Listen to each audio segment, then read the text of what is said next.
I think the STEM program, okay, I think the STEM program is the right way to go because you can take a look at our science math scores and you can see they're below state average as well. I think that biology, we exceeded by 1 point what the state was doing. Here's what I'm going to suggest. First of all, an expansion of the STEM program, but I've also suggested, David, I've done this at some of the conferences that I've been at from the news press, that we build a charter school in that new Alico corridor, that we have a budding tech corridor here in Lee County. We have VR labs there. We also have alginine laboratories. If you had a chance to go out like I have and look at those facilities, they're absolutely fantastic.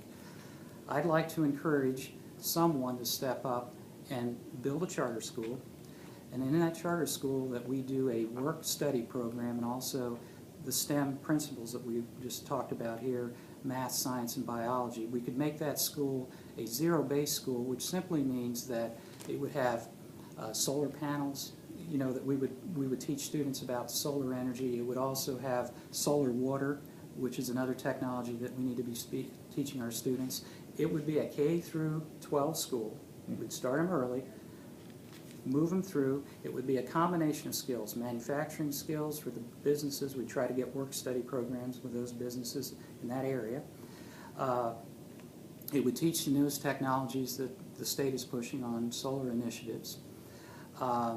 We would do everything we can to make that a zero-based school, zero water use, you know, from the outside, and power, and try to do what we can do to teach our students and get them ready for the work world. At the committees that you were at, and I talked to many of the employers, and your statistics show we're not, the skills that are needed for the next generation, we're simply not teaching right now. The students are great at taking tests. They can go on a computer and take a test all day. But if you ask them to, about innovation and putting programs together, they have a much more difficult time doing that. And I currently teach, and I see it myself in the classroom, of what kind of graduates that we're getting. They're simply not prepared, but they're great test takers. Regarding that, do you have any thoughts in terms of the proposed tablet test taking that may be coming in the future? Well, I think that there's going to be some challenges based on the body of students that we have, but I think it's the right way to go, but not just for testing, David. See, we're talking about testing. You know, our children walk into a classroom, and they're out in an electronic world all day long, and they walk into the classroom, and it's like walking back 40 years ago. And we simply can't sustain that. We need to use the lab, whatever technology we give them, for teaching things. I read an editorial just recently in the Wall Street Journal about using it as an extension of the classroom in teaching. I think they use the Bernoulli formula. I think you might have read the same editorial I did, and that's how we need to be using that technology, showing, teaching the concept, and then having students follow up on the laptop or on the iPad to do that. There's one other thing I like about the iPads is we spend millions of dollars for textbooks. We can reduce that cost by incorporating the textbooks also on the unit. The big piece is going to be accountability and making sure that, first of all, the units are not damaged, number one, and they have long-term use. And I think that if it's handled with the accountability pieces, it'll be a great program for our schools and open technology up. You mentioned that there were some ideas you had to improve the schools without adding to the taxpayer burden. Please talk about that. Yeah, let me just, I have a couple things here. I've prepared a couple things. One of the areas that I mentioned, there's three things, again, I want to mention to you. My three priorities are going to be improving academics, starting with reading. That's number one. Number two, neighborhood schools. And then number three, accountability, which I've talked about for a number of years.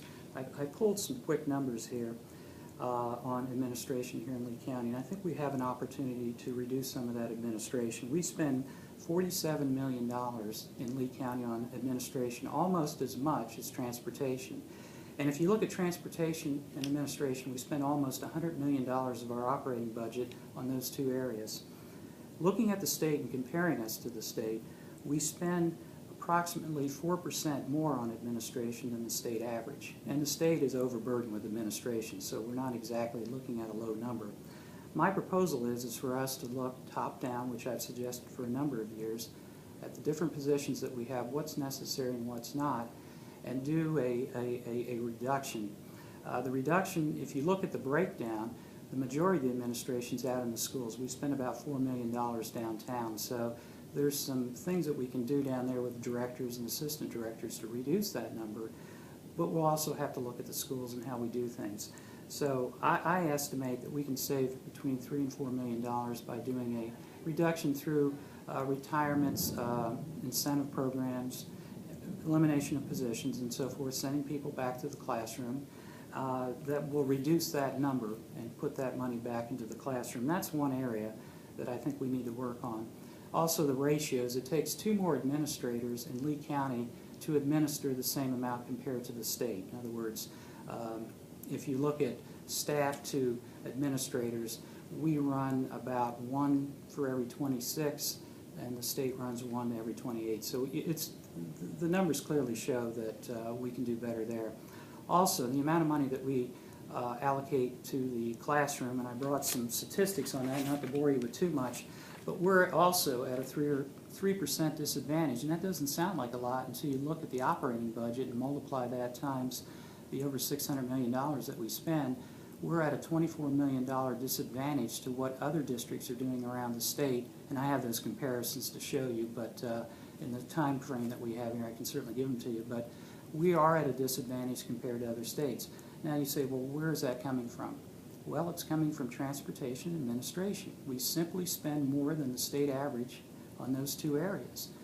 Neighborhood schools can reduce the amount of money that we're currently spending on transportation. Just to give you a quick staggering statistic, we drive 13 million miles. We spend $3.60 per mile.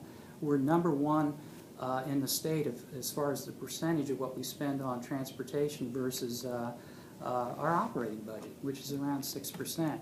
I think that by moving to a neighborhood school concept, we can reduce that number. I estimate between a $5 and $7 million savings there. So just by looking at those 2 things, we can use $10 million to go back in and help, first of all, our students that are struggling with English and ensuring that every student leaves the system that's speaking English and can understand and write English.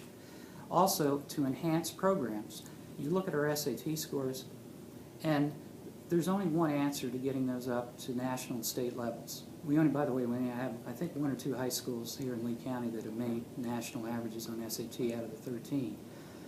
Enhancement of programs, offering more rigorous math courses in high school and earlier grades is one of the keys to improving your performance on those 2 tests, and we can do that. Also, we need to offer by virtual, in other words, online classes for students that may want to take those classes outside of the classroom. You can have one teacher administer hundreds of classes online versus what we're doing right now.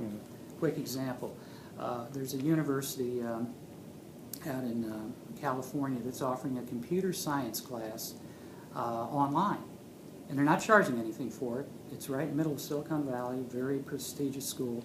They had 60,000 students sign up for it worldwide. And you don't get any college credit for it, but if you take the class, you get a certificate saying you've completed it. They're the kind of things that we can offer to our